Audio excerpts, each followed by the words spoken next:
Welcome to this week's edition of Dugout Dish Podcast. I am Andy Kirikides, joined by my wonderful co-host, Keith Glasser. Keith, how we doing? Great. How are you? Good, man. We got another awesome guest on today. We got the Associate Head Coach and Recruiting Coordinator from Fairfield University, Brian Fay. Thanks for joining us, man. Thanks for having me, guys. Looking forward to it. Yeah, take a couple minutes and kind of walk us through how you got to where you are today. Yeah, man, I've been super lucky. So I'm in my 7th year here at Fairfield now. I played college ball for Coach Rossi at Siena College, who obviously Keith has a connection with there as well. So did my 4 years there. We were very good. Won a regional game my junior year. Graduated in 2015. Didn't really know what I wanted to do. Thought I wanted to coach. I was able to link up and coach 1 year at junior college at Hudson Valley. After that, man, honestly, I got out of baseball for about a year and a half. I took a corporate job. I was doing inside sales rep for, I couldn't even tell you what it was. And then I took a insurance job for about 8 months. Spring rolled around after that. I got the itch to get back into coaching. And again, I got super fortunate. So I grew up in Connecticut. Siena was obviously in the MAC conference, same conference as Fairfield. So I knew my now boss, Coach Courier. I had a decent relationship with him just from playing against him for 4 years, and had a really good family friend who was the women's hoops coach there at the time. So I reached out to him and just wanted to pick his brain because I knew I wanted to get back into coaching. He brought me on campus. I was able to meet with Coach Courier, kind of shadow the program for the day. And again, just got lucky, man. Like a week and a half later, their volunteer job opened up. So Coach Courier gave me a call, asked if I wanted to join. I said, absolutely. Quit my insurance job pretty much on the spot. Came over in 2019. I was a volunteer for 1 year, moved into a paid assistant spot the very next year, then bumped up to the recruiting coordinator job, and now I've been the associate head coach here for, I think, the last 2 years. So again, just super fortunate to have been around some really good people. Fairfield's a great spot. My boss is great. Our administration is great. So I haven't felt the need to move anywhere else, and I've been here since. No, it's great. I mean, I played against Bill when he was in Vermont. Yeah. So, I mean, between him and Rossi, the amount of games that those two guys have coached, you've been around. We talk about this all the time. Like Keith coached for what he likes to affectionately refer to as dinosaurs. But having guys who've done as much as they have in this game, you learn a ton from guys like that. And I'm sure that that's something that you appreciate as well.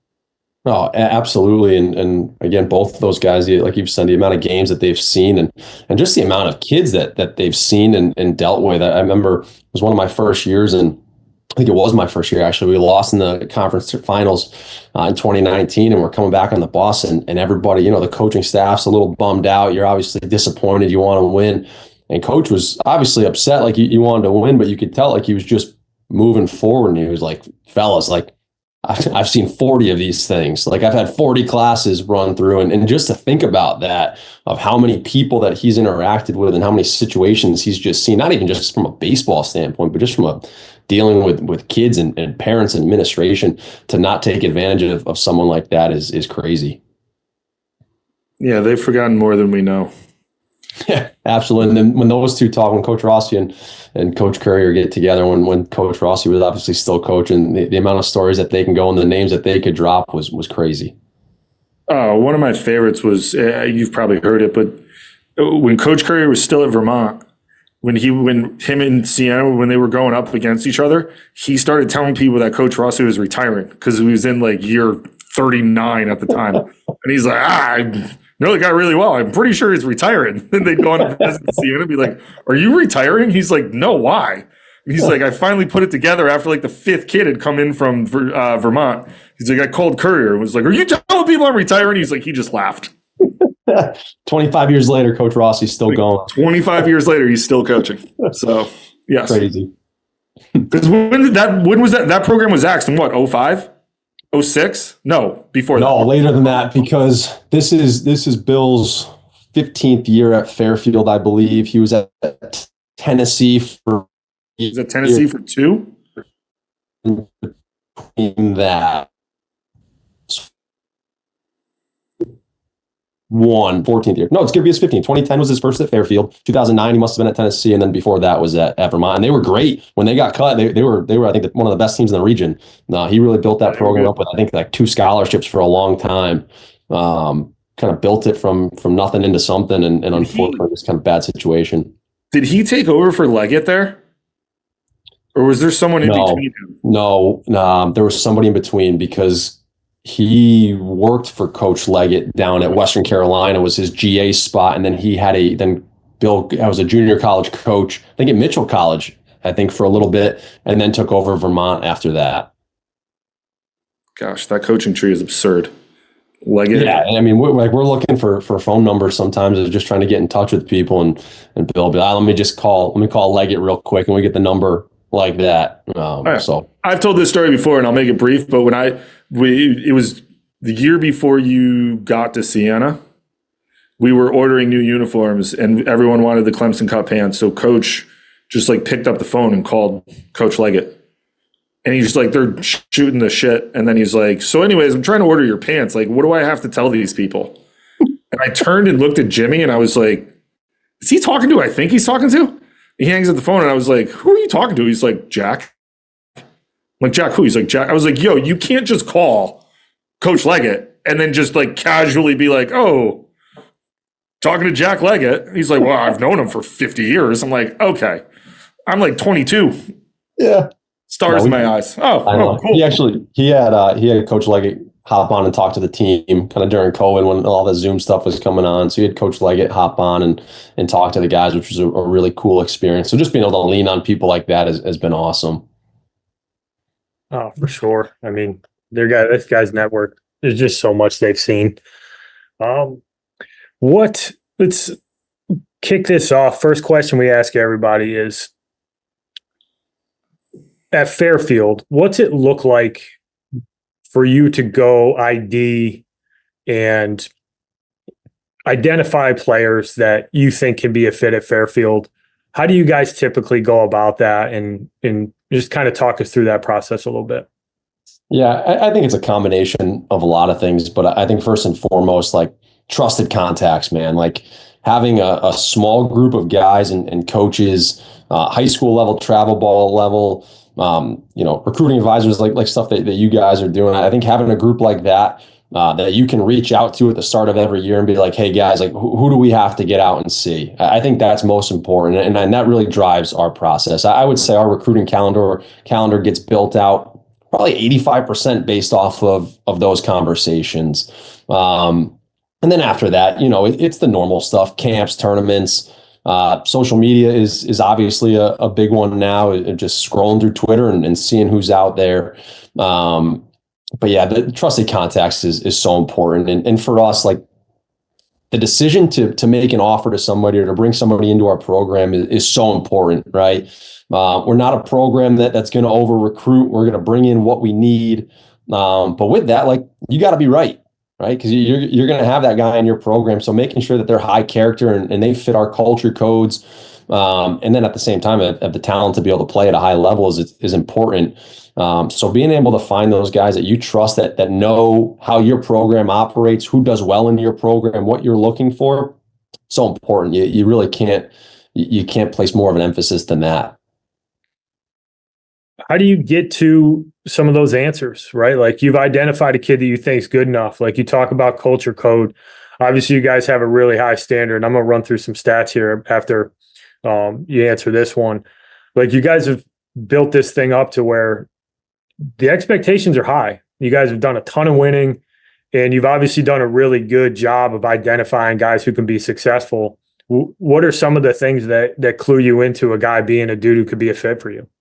I think the first thing, we want guys that want to be here, right? We want guys that want to be Fairfield Stags. We don't want guys that we have to feel like we need to recruit and to beg and to sell to get here. I don't think that works out. And I think, in the era of the transfer portal, right or wrong, whatever, if you like it, you don't like it, I think it's gonna tell you exactly what people think of your program. So we want guys that want to get in here and they want to be here for a whole host of reasons, right? The baseball side of it is obviously so important. We want guys that want to win championships. We want guys that want to be all conference players, and we want guys that want to go on and play professional baseball. Like if you truly want those three things, you're probably going to fit in here from a baseball standpoint. Fairfield's also a high academic school, though, right? We want academically motivated kids. We want guys that we don't have to worry about the school side of it. Like those guys roll onto campus, get out of bed, they go handle their business in the classroom. We had a 3.52 team GPA last year. We haven't been below a 3.2 in 5 years. We don't worry about it. We have a great support system. Our academic advisor is awesome. But at the end of the day, like we got guys that care about the academic side of it. So again, you got guys that want to win, that are dogs on the field, that work really hard, want to be as good as they can be, but at the same time take care of their business in the classroom. You end up with guys that you don't have problems with, right? And you end up with a lot of like-minded guys that get along, enjoy each other. I think they feel like they get developed here. I think they feel like they have opportunities here, and really the grass isn't greener. So I don't know if that necessarily answers your question, but that's what we're looking for. And those are the guys that we've been fortunate enough to bring in here. And it seems like once you get a couple, and you can kind of keep that ball rolling, that's where you end up with that sustainable culture. Guys who want to excel we talk about this all the time. If you're good in the classroom, it makes it so much easier to be good on the field because it's one less thing that's not stressful. Guys who go to a school like Fairfield, and I was at William and Mary for a while, the kids who struggled in the classroom, it made it harder for them to show up every day on the field because they're worrying about other types of stuff. Like it wasn't a coincidence that our best players generally were also usually really good students. And it was because they had the ability to manage time, and they kind of never had an off switch when it came to doing things well. And I think that matters. And I mean, I'm glad you spoke to that because we can harp on it as much as we can, but it gets lost in the shuffle sometimes because people are so focused on the baseball side of it that college is hard just to navigate all the off-field stuff. And if you can take care of that, it makes it easier to show up every day and put a good foot forward in practice or, whatever, kind of team activities you guys are running. 100%. I couldn't agree with you more. Charlie Pagliarini, who we talked about before we hopped on here, All-American, had one of the greatest college seasons of all time. Pretty sure he had a 4.0 all 4 years, right? Like they go hand in hand. It's not, we tell guys in the recruiting process all the time, like we've never had our best player be our worst student. Like you said, our best player is almost always our best student as well. And, we target that in the recruiting process. Like we want guys who admissions is really confident that they're going to succeed here. We want guys that qualify for academic scholarship, because if they qualify for academic scholarship, that means admissions is confident that they're going to do well here. So it really is a big piece for us. It's not just lip service. Like we want high academic kids. And then now that's what makes it tough, though, is like finding those high academic kids who are also blue collar that love to get after it on the field. Like that's that balance, right? And that's the hard part. And there's some give and take with that. That's also why I love being at a high academic private institution. Like you're getting motivated kids from good quality families. So we're really lucky with the guys that we've been able to bring in here. And that's been the biggest part, man. You're only as good as the guys you have on your roster. I'm going to run some stats down. And Keith, this will pain you a little bit as fellow Marist alums here. And I'll get to the question at the back end of this, but 4 straight MAC titles, 6 out of the last 8. This number blew me away. You guys are 87-15 your last 4 years in conference. 70% win rate the last 3 seasons, 4 30-plus win seasons the last 4 years. You've had 3 conference players of the year. I can say this having played in the MAC. Fairfield's always been good. They're always been competitive. But you guys are on a little bit of a different level right now, right? D1 top 100. You guys are in the top 25 a couple of years ago. Not what's changed, but what's contributing to that? Is it really nailing down on some of the culture stuff like you talked about? Are you looking for certain traits? Like I know you guys bang, I know you like physical kids, but is there anything that's changed in terms of how you're going about the recruiting or the culture stuff that you're doing within the program that's really led to this like 5-year window where, I mean, you guys have won as much as just about anybody in the country, and it's pretty impressive. I'd love to pick your brain on kind of some of the stuff that you guys are doing that have gotten you there. Yeah, I think at the end of the day, it's people and process, right? And if you got good people and you got a good process, you have an opportunity to have some success. But people is number one, right? Now, on the coaching side, I think we've been fortunate. We got a lot of continuity on our staff. All right. Like, this is my 7th year here. Like I told you, it's Bill's 14th. Our pitching coach, Mike Caruso, it's actually his 8th year in the program. He was a 5-year catcher for us, MAC Player of the Year in 21. He was a 2-year captain for us. So that dude has been in the program. He has lived it. He has been through it. So we got a core group of guys that have been in this program and live and die for what Fairfield has to offer. So I think that's first and foremost. And that continuity has allowed the recruiting side of it to really take shape as well, because we haven't had to make those phone calls of, hey, I'm leaving, or this guy's leaving. I know he recruited you, but we haven't had to do that. And that makes a big difference, right? So I think that's a big part of it. But at the end of the day, like, it's all about the guys you have on the field, right? I think as coaches, sometimes we can, maybe give ourselves a little bit too much credit. And I put the perfect practice plan together, the game plan together. But like, if those guys can't show up on the field and they can't compete with confidence on a day in and day out basis, it doesn't matter. So I think when you start to win, the talent level of the kid that you can now start to bring in changes. And I think we've done a good job of capitalizing on that and capitalizing on the success and being able to get some, really high character, talented baseball players in here. And that has snowballed for us. And we've added a couple of transfers that have come in and been really good and kind of plug and play for 1 year to help continue to push that. And those guys behind them, those younger guys, have been able to develop during that time and turn themselves into starters. So, again, people and process. And I think it starts off with the guys that you have in the program. I got to imagine the continuity, like your vision is probably kind of solidified. So you're not changing philosophies. You're not trying to shift things around because you have a staff that's like, you have a certain type of player that you're looking for and you're all on the same page and being able to identify those guys. But you keep coming back to character. I want to get you to talk about this for a second. How do you find out, what are some of the things that clue you into that a kid's the right character fit for you? And, because you guys are picking through some really good players, and like, you've had a bunch of draft guys, you've had some guys who've had a ton of success in the MAC, but you keep coming back to culture and character. How are you getting that right? Like, what are some of the stuff that you pay attention to when you're watching a kid play, some of your interactions that you have that clue you into like, this kid is the right type of kid for our program? Yeah, I think the biggest thing is going back to what we talked about earlier is leaning on those trusted contacts and asking the tough questions. And at this point, 80% of our roster is probably coming from, pretty consistent organizations. We're taking them from the same spots pretty consistently.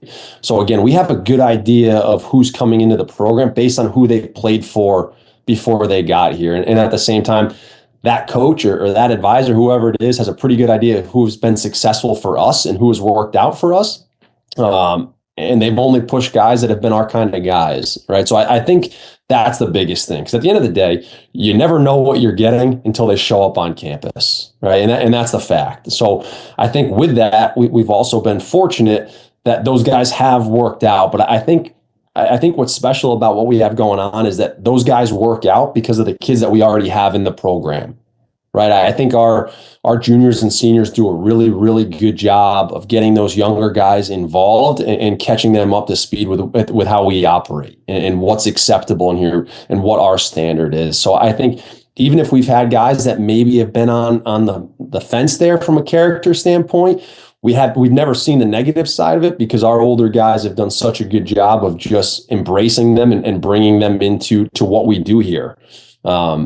And again, that's where the continuity on the coaching staff is come into play too, because those older guys know how we operate. When I was at Siena, I had 4 different hitting coaches in 4 years. All great guys, right? They all worked really hard, all did a good job, but it was 4 different philosophies. So there was no older guy that can lean on it because they were all freshmen, they were all first years from that standpoint. We've had the same hitting philosophy here for my 7 years, right? So I love it when we're in the cage and those younger guys aren't going to me, but they're going to a Luke Namora, who's a junior shortstop for us, and they're talking hitting, and I'm listening to Luke, and he's saying the same exact thing that I told Luke 2 years ago, right? And it's like, that's when the stuff starts to become special, and that's where that culture is built, and that's where that success and that foundation of success has been laid, because now we're becoming a player-led team rather than a coach-led team. Yeah, I was lucky to experience it 2 out of the 3 years at William and Mary, but when the players are kind of leading the charge and that they're the ones who are drawing the line and setting the standard, it's a different feel. Like, it's just a different feel when your seniors bring the freshmen along and they learn from them just as much as they learn from you, where you don't have to worry about the culture stuff because those guys are the ones making sure, like, hey, you need to fit in here. Like, this is how we do it. And you'll get some rope to figure it out, but eventually you got to figure out how to do it the right way. If you've experienced it, it's a pretty cool experience. And I know Keith had that experience at a couple different places that he was at, but it's hard to describe unless you've actually been in it and you can kind of feel it taking hold. Yeah, I think they learn from each other more than they learn from us anyway. Like, at the end of the day, I think we all have really good relationships with our players. I think they know we care about them. I think they respect us. But it just means more when it's coming from that senior, when it's coming from that junior, that guy that's been there, that guy that's done it. And I think sometimes as coaches, that's sometimes a little bit of a hit to an ego that, like, they don't really care what we say sometimes. But as long as the message is coming from somebody and it's going to be the person that kid is going to respond to, that's what we want, right? At the end of the day, that's all that matters. So we've had a handful of guys that have come through here that have really played that role for us. And it's made a big impact. I think sometimes you have it. I used to say the same thing, right? Like, it means more coming from the older guys or peer-to-peer stuff. But, sure, you can take it as an ego hit, but, a lot of the times I think it's more the kids want to know that what you told Jimmy 3 years ago worked. And that's what's gotten him to where he is now. And when it's very uncertain and you're stepping into, and Andy and I talk about this a lot with our clients, but not only, on here too, like, you're stepping into an uber competitive environment when you get to college baseball. Like, everybody there is competitive. All the guys everybody on your team is competitive, and you're now competing with teammates, which is something that you've likely never really had to do before. If you were playing Division I, if you're playing college baseball in general, and I think sometimes when you hear peer to peer, like, hey, that's what Coach Fay and I worked on for a full year, and now I'm hitting in the 3-hole and hitting 350, whatever. Like, it works. If you stick with it, it'll work. Because I think sometimes, like, one, they want the instant gratification of it working, but also to know, like, is this, like, what is this? I've never heard this before. I've never been told that I'm not the best or I'm not good enough. Like, I've never been told that this is what I have to work on. And it's kind of a calming when you hear it from your teammates of, like, yeah, no, I did that for a year and look where I got. Like, you just got to put your head down and work. And I promise you it'll work out. And I think that it puts it in perspective for kids, but also to the standpoint of, like, it makes it a lot easier to hear from 3 or 4 other guys on the team instead of just coach telling me the same thing over and over and over again every day, maybe in so many different words. But, what I'm driving at here is, like, if the message is just coming from one person, that message can get lost. When it comes from 15, 16, 17 people, which is what you're also talking about, is like that message is a lot more meaningful and more impactful that way. Yeah, it's all about buy-in, right? Like, that's what we're hunting for every single year. And I think you find like no matter how much success that you've had as a program or guys have had individually, like every single year, you got to get that new group to buy in. And sometimes you got to get those returning guys to buy in, and to have those guys that you can lean on, like you mentioned, that have been there, that have done that have gone through that process and grinded through it. Like those are the guys that can really make the most impact on your program. And we lean on them, man. And that's an added responsibility for those guys. It's an added burden. But that's who the guys respond to. And it's funny, like we talked about it at the beginning of this year, because we got a handful of new guys. It's like those guys, when they first step on campus, there is so much stuff that is brand new for them. There is absolutely nothing that's comfortable. They show up to the field. It's uncomfortable. They've played baseball their whole life. Everyone's like, yeah, I'll get on the field. That's my sanctuary. It's totally new. You're the youngest guy on the field. You don't know anybody. It's nerve-wracking out there. You leave the field, you go into the locker room. You don't know anybody. It's uncomfortable. You go to class. It's your first time in class. You try to get a break and you go back to your dorm. You're living with a guy you just met. Your sleep schedules. There's so much stuff that's new and fresh that's going on. Half the time at practice, you're talking to them and they're trying to listen and they're trying to understand what you're saying, but it's just not clicking because every spot they go to, they're going through that same situation. There's only so much info that you can bring in. So you'll be 2 months in and you'll be saying the same thing that you said from day one, and they're still asking questions about it and it's still not clicking. And you're like getting frustrated with them, but you realize like there's just a lot going on in that dude's world right now. But if that one older guy, that one junior, senior just takes that, 15 minutes and hops in the cage with that guy by himself, they show up the next day. It's like, oh, I wish you said this the whole time. And it's like, I did say that the whole time, but it's just who it comes from is really important. That transition is an interesting one. And I think it's a lot harder than people on the outside think it is for a lot of the exact reasons that you just talked about. Most kids have never experienced a really organized and efficient practice. That's a change. That, hey, we're not just going to come and roll the balls out here, but we have a practice plan that's down to the minute, and we have objectives for each window. And that alone can be a whirlwind for kids to understand, like, where am I supposed to be? How am I supposed to do this? What are we doing? I don't know this drill. I don't know what we're trying to get out of this. And then you tack on all the extracurriculars, not having mom to wake you up in the morning to go to class, not having breakfast made ready for you, getting places on time, scheduling out time for academics, make sure you're getting through your study halls and handling all that. It's those first 6 months for a freshman it can be daunting. And I got to imagine, to your point, when you have some seniors, some juniors that can help those guys make that learning curve a little less steep, it's a huge impact. And it gets those guys in a place come spring where they can function as opposed to just trying to tread water. Yeah, my favorite thing is when they come back after winter break and they'll hop into a drill that they struggled with all fall or maybe didn't necessarily understand, and they're just off and running. Like it's no big deal. I love seeing that growth. And I always say that the two biggest time frames where you see guys grow, it's after their first winter break and it's after their first year going away and playing summer ball. So I just think guys grow up, they mature, they learn more about themselves, so they come back a little bit more confident. That's my favorite thing. I tell them all the time, like, you're not freshmen anymore once we step back here in January. Like, there's nothing new here. We're not going to roll out a different practice plan or a different drill that you've never seen before. Classes are all in the same spot. Your roommate's the same. Like, you're in it now. Like, feel good about it. Feel comfortable with it. But I also think, like, the practice side of it, I'm glad you brought that up, because that's always the biggest adjustment is practice is a lot different here. And I think what I love about that is it challenges us as coaches to make sure that we're setting the expectation of what success looks like at practice.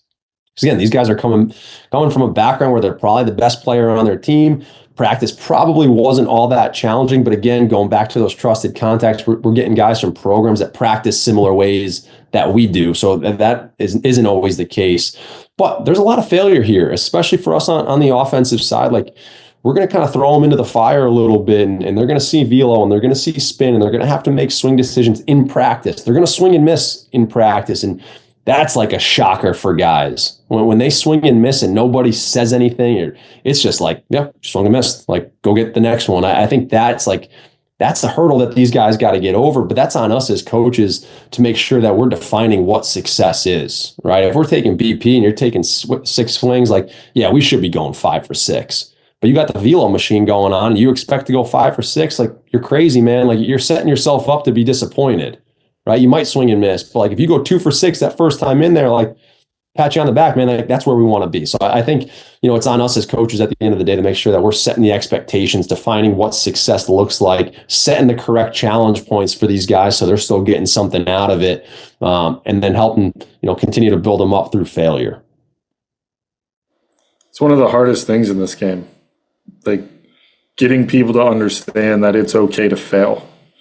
Especially younger kids when they get to college campuses, specifically freshmen, but understanding that, like, the likelihood of a freshman at 18, 19 years old and setting foot on a college campus and being a dude from day one is pretty low.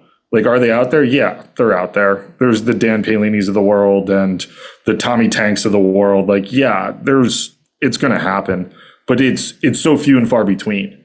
And understanding that it's okay to fail is super hard, I think, for young. Like, the quicker that you can realize that it's okay to fail and learn from it, the better off your college experience is going to be.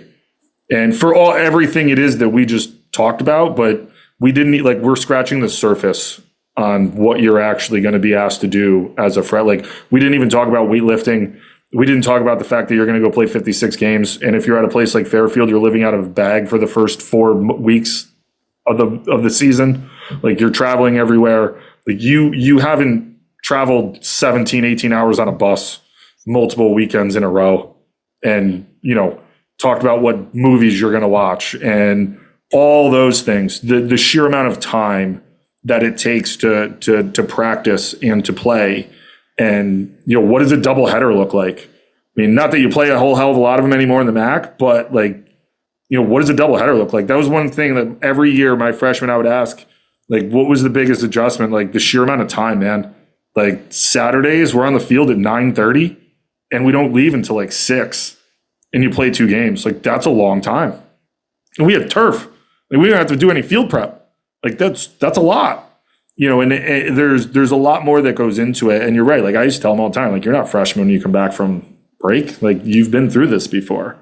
But it's so much. And from the practice, like, we're not even talking about first and thirds or bunties or double cuts or any of that stuff. Like, there's so much from a baseball IQ standpoint that you have to learn to really cut down that learning curve, so that you have an opportunity to actually play. And again, it's okay to fail. It's when you continually fail and make the same mistake over and over and over and over and over and over and over again, where, you're supposed to crash at third base on a bunt and you continually not crash. Like, yo, dude, we've talked about this 1,000 times. Like, this play, you crash. What do we have to do that? Double cuts for me was a tough go. I just had Andy yell at standing at shortstop as a junior, yelling, "Figure it out." I'm sitting behind the plate like, yo, I don't even know what I'm doing. I was just trying to hold the line, Keith. Double cut. What is a double cut? I'm calling 2 on double cuts. Ain't nobody calling 2 on double cuts. Unbelievable. So you guys bang. You guys have been really offensive for a while. And I don't expect you to divulge any trade secrets here. But I'd love to hear about like some of the core principles that you guys have offensively. And just, I think it's important for high school kids and whatnot to kind of hear some of the philosophy stuff. Cause I think a lot of times high school kids can get away with see ball, hit ball, and you're just kind of better. You're not facing the velo that you're talking about. You're not really thinking about swing decisions. But what are some of the things that you guys kind of preach and have kind of been the core of why you guys have been so good offensively? Yeah, I think the biggest thing is consistency. Consistency in messaging, consistency in preparation, just consistency across the board, so that when guys show up to the park, they have an understanding of what this is going to look like today, and they can take some comfort from that right off the bat. I think for us, like we talk about all the time, it's kind of corny, but it's just something to go off of. We call it a 4C approach. Like, we're going to control the zone, we're going to command the bases, and we're going to compete with confidence. And if we can do those 4 things on a day in and day out basis, we're going to have a pretty good opportunity to have some sort of success. But at the end of the day, it starts with controlling the zone. Like, everyone talks about metrics and exit velo and launch angle and slug and all of that. And they always want to go to, what drill are you working on? Or how are we changing our swing to make that happen? At the end of the day, all of those numbers, all of those metrics get better when you swing at pitches over the middle part of the plate. Boom. Right there. Start right there. Like, we have to be able to win the middle. We talk about that all the time. We're going to win the middle through the middle.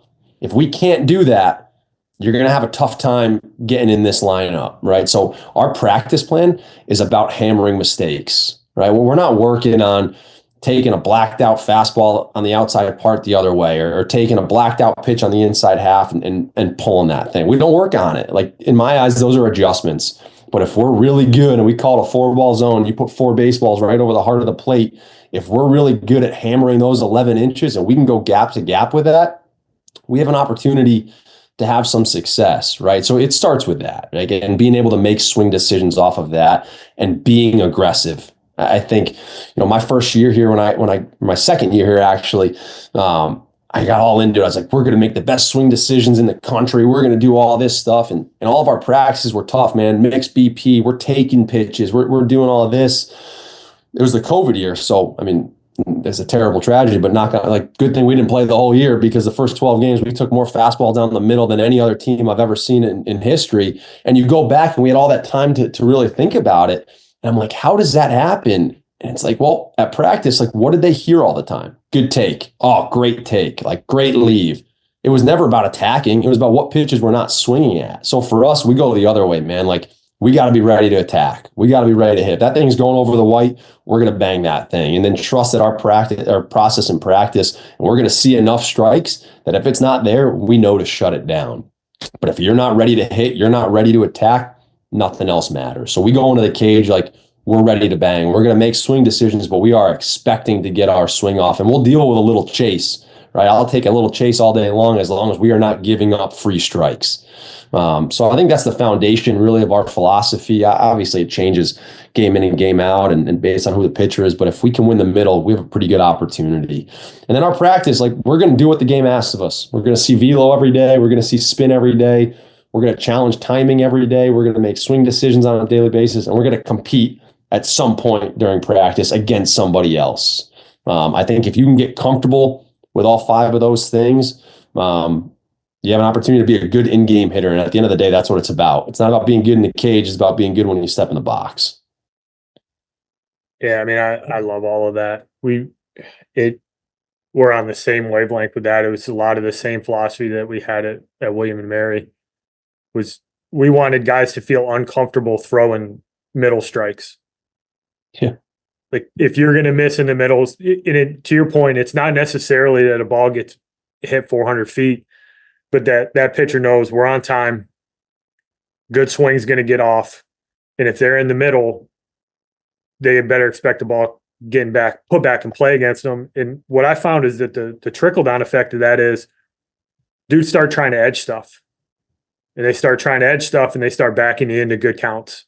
And when they know, like, I can't roll a breaking ball in 1-0 because these dudes they've either read a scouting report or they've got good height awareness.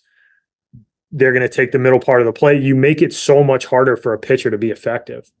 And I think it's cool how you were able to flip what you were talking about and go from good take to, well, let's get some good swings off. We can worry about the takes later, but, like, let's focus on being aggressive to the baseball and trying to do some damage, which obviously has paid dividends. I mean, I think we went over it. You guys had like 97 bolts in 2023. And for those of you, Keith mentioned it, you play on the road a ton. The ball doesn't carry until May. Like, those are some pretty big numbers. So I'm assuming those guys are kind of chomping at the bit and understand that that's how you guys are going to go about your business. Yeah, my favorite thing that you kind of mentioned is like I love to just kind of corner that guy in the, or not me. I love when our guys corner that guy in the mound where like if that's going over the white, it's getting attacked. Again, we might not bang it, we might not put it in play, but we are getting our swing off at it. And now you put a ball in the dirt and someone's on, that guy's taking the next base. Like we want that feeling for that guy on the mound of like, if I bounce it, there's a DBR. If I leave it over the middle, or if I go over the plate, it's going to be attacked. It's like, what does that guy do now? It's uncomfortable, right? It's a tough spot for that guy to be in. And that's where offense plays off each other. Like that guy on first base, that guy on second base, well, his job is to get you and the guy in the box a better pitch to hit. That guy in the box, that thing's over the white, your job's to hit it. And yeah, we have hit a lot of home runs. And again, we've had some big, strong guys in here that can bang. I mean, that year you got Charlie Pagliarini, like I said, he's an All-American. He had like 24 home runs for us. Like that plays a big part. But there's never a time in practice where we're talking about home runs or where we're trying to hit home runs. I tell our guys all the time, and if anybody shows up to one of our camps, we're going to tell them the same thing in BP. We tell them every day, like, it's not cool to hit a pull side home run in practice. You're not going to impress anybody here by doing it, because I stepped in the box the other day and was hitting some fungos to outfielders, and I can go deep pull side still, right? It's really cool when you start leaving the yard dead center the other way. Like that's where you're going to start getting some pats on the back and some congratulations. If you go deep pull side, like you're probably not doing the drill the right way anyway. So we don't talk about home runs. Again, we just talk about win the middle through the middle. And as guys get bigger and stronger and more comfortable with that approach, the ball seems to start taking off a little bit. Yeah, ball flight. That was a big thing for us. Quality ball flight in the middle of the field. And it was interesting to see, we had some pro guys down there, but the guys who took really good BP, usually showed up in game, but it was by design. And those guys learned that their batting practice wasn't about that pull side stuff, that it was about preparation. And I think that's a big challenge for a lot of high school kids, because they come up in this showcase setting where you're only getting 8 swings and you got to show something off. But having that approach, to your point, that middle ball flight, quality ball flight, is a different way of going about batting practice than a lot of high school kids get taught how to do it. But that's what translates to your point, that BP is not about home runs, but if you execute BP and you take that good approach into the game, a lot of times that stuff will show up just because your process has been really good. Yeah, absolutely. We would tell guys, if you're struggling, just go try to hit over the center fielder's head. Boom. As easy as that. If you can get yourself right to that, your timing is going to be good. Your direction is going to be good. Everything plays off of that. Now, there's some times where you say that and they still can't do it. And it's like, okay, let's take a look a little bit under the hood here and see what's going on. But you'd be surprised at how often, if you just adjust your sights and where you're trying to hit the ball, things start to fly for you. Yeah, I don't know if you know Murph at Merrimack. He said something to me early on when I got down to William & Mary, and I think it ties into your guys' aggressive approach, that kind of came up in an era where taking pitches was a valued thing. But he kind of flipped it on its head for me. Was if a dude gets to 100 pitches, you're not winning that game, because he's probably pitching into the 7th. Yeah. And if a guy gets into the 7th, you're seeing their 2 best bullpen arms to close it out. It gets really hard. And his philosophy was, we don't need to take pitches. We need to score runs. And you score runs by getting good swings off. And that changed how I viewed offense when I got there, and really got away from like the swing mechanics and more to exactly what you're talking about, like some pitch recognition, a defined approach, understanding pitch mix, understanding what a guy can do to you, so you can narrow your focus to how that guy's going to actually try to get you out, so you can get to the aggressive part of it versus, we're trying to work counts. Like, yeah, walks are great. Never be mad at a walk, but I'd rather see you smash the ball in the gap if we can get a good swing off early. And that was something that always stuck to me, and it's something I still talk to kids about today. Is the goal is to get good swings off, not to take pitches. And I think that it can get conflated a little bit. You're going to walk when that guy's afraid to throw strikes to you. Yo. If he's not afraid to throw strikes, you're not going to walk. So it starts with everything we do is off fastball timing. But at the end of the day, if it's a fastball, breaking ball, changeup, if that thing's over the middle, go get it. Go give yourself a shot at it, and good things happen. When you're out watching guys offensively, I mean, you guys are everywhere. I see you guys all over the place. What are some things that you see in hitters that make you like them? Yeah, I think the first thing's bat speed, right? I think we all want athletes. We all want big, fast, strong kids. So the first thing that stands out is bat speed. Then for me, it comes direction at that point. Are you a guy that can get behind the baseball, that can stay through the baseball, or are you a guy that's kind of cutting in and out of the zone? So I think when you put bat speed and direction together, that's where you have some guys that can mash a little bit. I like to say swing decisions, like guys can recognize pitches. I don't know. I'm sure some guys can evaluate it better than I can, but I find it to be really tough to do that in an hour and 50-minute game when you got a guy in the mound that's throwing 40% strikes. Like those kids like you mentioned, those kids want to show up, man. They want to show off. They want to get their swing off. I'd rather see a guy in a high school game chase a little bit, being aggressive to try to do a little bit of damage, than walk out of there and I'll call one of the other coaches. I've never been like, oh my God, he took so many good pitches today. Doesn't happen, right? So I want to see guys that are aggressive, that want to hit, and that want to drive the baseball. And at the end of the day, can you hit? I think we get so caught up in what we're looking for. What's this metric? How does swing? Well, does he hit? You saw him 4 times. How many times did he hit the ball hard? 1? Maybe he's not that good of a hitter, or maybe we got to go see him some more.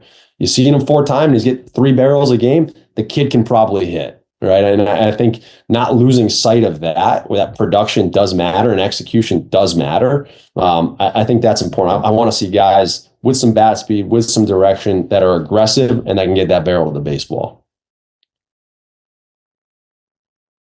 Yeah, just seeing a kid consistently barrel the ball. I was always thrown off by guys who swung and missed a lot, but I guess that's just kind of the inverse of guys who are on the barrel a lot. But there's, to your point, like in high school, guys who are going through this, coaches want to see you get swings off and they want to see you be aggressive. And, that's how you're going to open up somebody's eyes. You're not going to open up somebody's eyes by, like you said, just walking a ton. Right. And I think that sometimes we try to find whatever metric makes us feel good. Oh, my batting, my OBP was really good, or even your batting average is really good. But what does that batting average look like? Like, to your point, you didn't talk about hits. You talked about how often are we hitting the ball hard. And I'm assuming you're not super caught up in an average if the kid's not doing the prerequisite things from a bat speed perspective and that ball's not coming off his barrel. Like, there's plenty of kids who hit 400 in high school who probably can't hit for you guys because they don't have some of those other tools and some of the other capabilities that are needed to be successful when you're facing 90 to 92 with a good slider. Like, you got to have some bat speed, or else you're going to have a real tough time handling velocity. I don't think I've ever asked for a kid's high school or travel ball stats ever. Like, and I get it, man. Like, when they're in it like that, they're in the trenches with it like that. Those numbers matter to them, and they should matter to them, right? But when they send over, what their perfect game average was and all of that, I could care less because I didn't see it, right? I don't know who was doing that scorecard. I don't know who was playing defense. I don't know. To me, it doesn't matter. And again, I don't take my words the wrong way. It should matter to the kid. Like, they should have pride in performance, and those numbers should mean a lot to them. But for us on the recruiting side, that's the absolute bottom of the barrel. Yeah, and that's a tough thing to communicate because those numbers do validate a lot. And I think we run into it on this side where families will use that as a comparison, and sometimes it's hard to explain why one guy might be viewed in a different light than another guy, because it's not as simple as, well, he hit 400 and you hit 380. A lot of times it's that guy's 6'2" and he's got super good bat speed and he's a really good athlete, and you might compete statistically at a similar level, but it doesn't mean that necessarily translates to where you think it might translate, because to your point, you're looking at other stuff besides the statistics. You're looking at, do you have the physical tools that are needed to be successful in our program? I tell our guys all the time, like, never play the comparison game. Like there's nothing good that comes from you trying to compare yourself to somebody else. Like, run your own race, handle your own business, and all that other stuff is just noise, and you have no control over it, right? And talking to you and talking to other coaches and advisors, like, you hear it all the time, like, well, they're comparing themselves to this or that, and it's like, well, it doesn't mean anything, right? Like, the game's going to tell you where you stand, and I think it's hard to accept that, but you should take some comfort in that. But by the end of the game's going to tell you where you stand. Like, if you can hit, like, your numbers are going to be good. If you're super talented, you're probably going to be at a pretty high level, right? Like, you're going to end up where you're supposed to end up based on the work that you put in. Yeah. I'll give you a little pushback on the stat thing. I don't entirely disagree with you, but I do think, like, if I find out that you hit 160, 100%. That's probably going to tell me that you're not that, like, it. And the point is, in the context of recruiting, like, it doesn't get easier when you go to college. So, like, yeah, like, it might not be the most important thing to know what your batting average is, because, like, and there's a lot more nuance to it of, like, who are you playing against? And, like, you'd have a really good idea in Connecticut if somebody was like, yeah, he's hitting 380 in, double L. Like, okay, like, that kid can probably swing it a little bit. I'll go see him. He's hitting 150 in the, bottom level. Like, yeah, he probably can't hit. Like, I don't completely discount it, but I do think, like, people are always going to throw it out there. It's the same thing as ERA. Like, you could be a Class D kid in New York and you have a 0.6. Like, okay, like, I don't know who you're playing against. I have a good idea, but that could also be like a 4 in Double A. Like, I don't know. I got to see against better competition or with my own eyes. And I think that's the point you're driving at, is, like, I want to make the decision based off of seeing you in front of me. But it's very low on the list of things that I'm not going to flat out recruit a kid because they told me that they hit 350 in high school. Like, that's my lone pushback, because I think he can clue you into a couple other things of, like, yeah, you can't do it, or, yeah, it's worth seeing, but, like, I'm going to go make my own decision based off of that information. It's not like I've never recruited a kid solely because someone told me he hit 370 wherever. Like, yeah, okay. Like, what does that mean? I want to see it in front of my own eyes that way. No, I think you're 100% right. And at the same time, you got that kid that said he hit 600 during the high school season. It's like, well, you probably didn't hit 600. Like, who's keeping? Yeah. Yeah. He hit it hard. He hit it hard, coach. He deserves a hit because he hit it hard. Yeah. Like, no, you don't deserve a hit because you hit it hard. You actually have to hit the ball. You want to see him be in the middle of the order. I think that's important too, right? Like, if a kid can hit, right, he's probably hitting in a meaningful spot in the order. And now you might end up on a program where you got 6 or 7 guys that are quality players. We still want that guy who's playing for a team that coach wants him in the middle part of the lineup, right? So I think that's important too, and that kind of goes hand in hand with the stats. Like, that guy hitting in the middle of the order is not hitting 150, right? At the end of the day, we want it's all a big piece of the puzzle. Yeah, I think it's just understanding what that statistic looks like, to your point. Like, is it a soft 400? Is it a really hard 350? What's the competition look like? But I mean, at the end of the day, I think a low batting average matters more than a high batting average, because high batting average, it doesn't tell the whole story. No, like, you could be a dude who has some bat speeds on the barrel and you just hit it at people, and with a little bit of a year under your belt in the weight room, like, you're a better hitter. And I think that's the point that, like, we're glossing over when we talk about this stuff, is that, like, when you talk about being on the barrel and you talk about being on time and being able to control the middle of the field, like, that's a lot of what guys want to look for when they recruit. That's what the vast majority of people, I think, is their offensive approach. If we break it down to the absolute bare bones of what it is. But the problem that I think a lot of kids run into, and it's not the whole launch angle, like we're not going to go down that argument, but a lot of high school kids aren't physical enough when to understand why batting average doesn't necessarily mean the whole argument, right? Like you could be a little less physical, but you could be on the barrel all the time. Like that kid might get recruited a little bit more than somebody who, just can muscle a ball here and there, and you don't understand why. And that's I think that's part of what we're driving at, where stats might not necessarily, it doesn't tell the whole picture, is what we're more or less saying here. You hit on the physicality piece. How important is the weight room in you guys' program? So important. And again, we're super fortunate. Dave Klein, DK, our strength coach, does a really good job. Super passionate about it, super enthusiastic about it. Gets our guys after it in there, and it's a really big part. I don't think you're going to have success in this program if you don't find a way to enjoy the weight room. You don't need to love it, right? But you need to understand why it's important. You need to get in there. You need to put the work in. There's no point of showing up for that hour and just skating by, because you're going to be there anyway.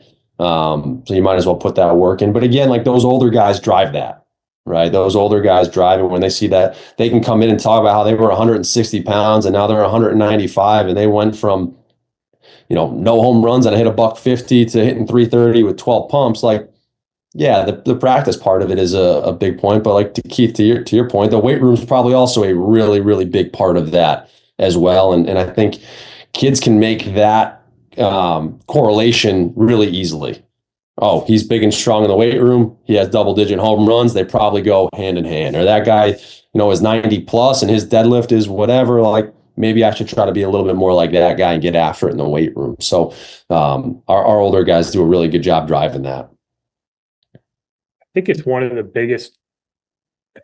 biggest gaps between a high school and a college kid is that physicality piece. And it's something that we stress on here, and we stress with guys we work with, is that if you want to get recruited, one of the quickest ways is to be physical and be strong. You're not just weak kids who are skilled don't get recruited as heavily as physical kids who you feel like you can teach some of the skill stuff, but teaching strength and getting a kid who's better equipped to step on campus right away. I think it makes that transition so much easier. And I think the game is way more physical than it used to be. And just the science behind lifting and strength and how it factors into health and being able to show up every day healthy and mobility, I think it's changed significantly in the last 10 years. And that's one of the biggest things that I've noticed running around to high school games is you notice the physical kid. And I'm sure that's where your eyes gravitate to when you go to a game, is like, first thing you see is a kid in a uniform. And if that kid's physical and strong, probably gonna pay a little bit of extra attention to what that kid's doing and how he looks, because he's there. And I think the kids who can get a head start of that in high school, they're better equipped for exactly what you're talking about. That like the weight room is mandatory in college, and it's one of the best ways to get better from a non-baseball perspective. And I'm not sure it gets stressed enough in the process from a recruiting perspective, because we're so focused on the result of getting recruited that you kind of got to do that stuff now, so that when you get to a program like Fairfield, that first day you're in the weight room, you're not completely overwhelmed by the fact that some dude's pushing 425 6 times on the squat rack, and you're like, I got 225 on and I'm struggling through 3. Like, it's a big gap for kids. Yeah, I think it also, when you show up and you see a guy that's physical, and that doesn't always mean 6'4", 200 pounds, right? Like, you could be 5'8" and physical, right? You could be in good shape. You could be strong. You could be put together. I think it tells us at the same time, like, okay, that kid wants it, right? Now, yeah, some genetics obviously play a big part in that. Not everyone's blessed, and it's going to take some guys a couple more years to get to that point. But if you're in shape and you're healthy and you're physical, like, you're probably a pretty disciplined kid, right? Like, you probably you could probably manage your time. You could probably get yourself to do some things that you don't always want to do, but you know you got to do them, right? So I think it tells you more than just like, can he hit the ball hard or can he throw it fat? Like, I think it tells you a lot about the character as well. Yeah, weightlifting isn't always fun, but it's mandatory. And for the high school guys and families listening out there, like every single coach that we've had on here, and I don't know how many we've had on at this point, but every single coach has said, yeah, the weight room is huge for what we do. And it's not something that guys can skate through. It is a core part of what we do, and you need to prepare yourself for that. And if you're 16, might as well get the ball rolling now. Learn how to do some of that stuff, get strong. It's going to help you get recruited, but you're going to be prepared for what the life of a college baseball player is going to be. I mean, we had Billy Saleno on, and he said that their players will lift 48 out of 52 weeks a year. And yeah, that sounds like a crazy number, but you want to be really good. Like, and he talked about how they have variations and how they offload and get ready for the season, but they're in the weight room 48 out of 52 weeks a year. And, I think that's a little bit of a wake up call that's kind of just what college baseball is these days. Like, you have to lift, and it has to be a core part of what you do. This is our 41st interview. So that ranges from SEC and ACC coaches at the top of Division I baseball all the way down to the Liberty League in Division III baseball. Not that it's the bottom of Division III baseball, but the point is that from the very, very top down to the lowest level of Division I baseball, like every single person is talking about how important the weight room is.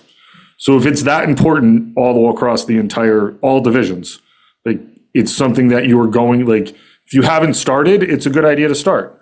And, you don't have to come out of high school benching 490 pounds and squatting 7,000 and doing all that, but at least having an idea of what it is you're about to undertake and having the wherewithal of how to lift some weight and move it is huge, because you're going to have eyes on you when you get to college, right? Like, you have strength coaches who are going to teach you how to do a lot of the stuff. So, you might not have to clean and jerk right now in high school, but you're going to learn.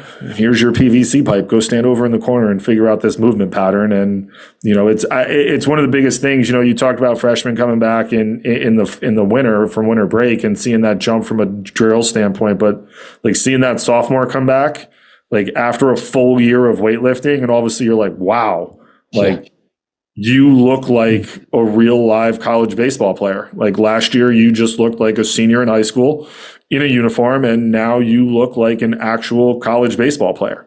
And, to your point, like those guys who put in the time and the effort to do it, like generally speaking, those guys make pretty big jumps pretty fast. And it's no secret, right? Like obviously the skill set's there and the other stuff, but like the weight room plays a huge role in being able to do that. Like, and I can speak from personal experience. Like I lifted a lot in high school, and then I got to college and I, got a little bit more serious and did more. And like, I saw that I got better at playing baseball doing that. And it's, you can start drawing linear paths to how that stuff works for you. And, if you have multiple people that tell you that this is something that is a huge part of their program and what it is that they do for development, like it's something that you like. And when we talk about this isn't like you lift twice a week. Like you don't lift for like 20 minutes on Thursday and do some bicep curls and then show back up on Friday and maybe do some triceps, curls for the girls. Like this is like you're actually doing a whole 4 or 5 days of lifting, and you're squatting and you're doing things that you don't like to do. Like I'm 38 years old and I still hate going to the gym, but I feel really good when I come out of there. And it's going to be a war in there tomorrow, because I haven't been in there in like 5 days. Like it's going to be a war, but I'm going to feel great about it walking out of that place. Last question, and I think this is an important one. You've obviously been doing this for a while. You've communicate with a ton of kids who've gone through this. What are some tips, couple pieces of advice that you would give players and families who are either in the middle of this or will be starting the recruiting process and have goals of playing collegiately? Yeah, I think we've touched on a lot of it. But I think first and foremost, surround yourself with good people, right? You don't need 4 or 5 people involved in your recruiting process. You need 1 to 2 people that you really trust to help you along with it. I think people listen to too many other people's opinions on what the process should look like. And a lot of them are speaking all with good intention, right? Like they want to help you. But a lot of those people are talking from their own personal experience.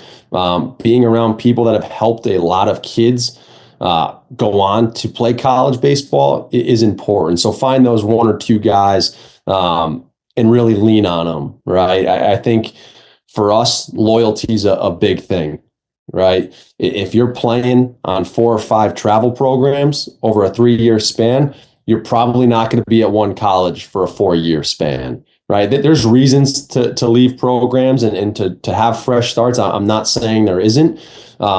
But if you're at 5 different programs, you're probably taking advice from too many people, and it's probably not the right advice. So be loyal, find those guys that care about you, that have an understanding of the recruiting process, and can help guide you. But at the end of the day, nobody's going to get you recruited.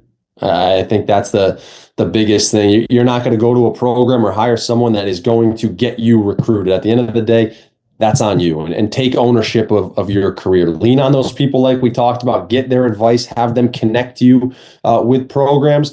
But at the end of the day, like we talk about, the game is going to tell you where you belong, and take ownership of your career, good or bad. So I think, that's my biggest piece of advice is personal accountability from that standpoint, and understanding that it's not that complicated of a process where you need 5 different people. Find guys like yourself that you can trust, that have been in the game for a long time, and lean on them. Do that as much as you can. Yeah, the process is tough, and sometimes just having good, honest information is a big piece of it. And I think it's something we value in this too, like being able to reach out to guys like you. And if you like a guy, you tell us. And if you don't, you tell us why. And that information is so valuable because that helps that kid move on and go to and figure out where he fits in the grand scheme of things. And I think, if you're going through this process, get some people that are going to tell you what you need to hear, not necessarily what you want to hear. And I think that's why you see some kids do a lot of bouncing around, is because they want to go where they're always going to get told all the good things and not get some of that honest direction. Because it can be a simple process, but you can make it really complicated, really easy. So no, it's a really good piece of advice. No, it's a veiled process. That's why we do this podcast, so that you have a little bit more information for your process. But I think one of the things, like, you're right in taking ownership of it, is that you have to be aware enough to know that, like, they're not the only school. You're not the only guy that they're recruiting. There's multiple guys. So when you take ownership of it, like, that does stand out in the process to coaches, of like, hey, this kid's squared away. Every time I ask for something, he gets it for me. Like, when he tells me he's playing or when he's pitching, like, I have it 4 or 5 days in advance, and like, I can kind of plan to go see that kid throw, because I know, like, I don't get the text at, through 8 o'clock in the morning, like, hey coach, sorry for the late notice. I'm throwing tonight in Georgia. Like, cool. I'm in New Jersey. Like, let me know how you do. And, but when you can take ownership of that and show that, like, that shows a level of maturity that coaches are looking for to bring into their programs. Might not work out at every program, but you'll likely find the fit somewhere. Yeah, and I know this is obviously your podcast, Andy, but I'm gonna plug you, man. Like, part of the reason why I love working with you is you don't sell anybody. You tell me what you think about the kid, and typically you try to make a comparison to somebody that we've had in the program or somebody that we're familiar with, and then there's no pressure on our end to do anything with that information other than, yep, we're going to call them, or nope, not a fit right now. I think that's incredibly appreciated on our end, and at the same time, like, I'm only getting a couple of texts from you a year about stuff like that. It's not weekly of this kid, now it's this kid, now it's this kid. So I know when you reach out to me, you've thought about it, you got a pretty good idea that this could be a good fit for us. And I would say 95% of the time, like, I reach out to that kid because of that. So you guys do an awesome job. And it's people like you that are those trusted contacts that help push the program forward. Appreciate that, man. I mean, we've been in your shoes.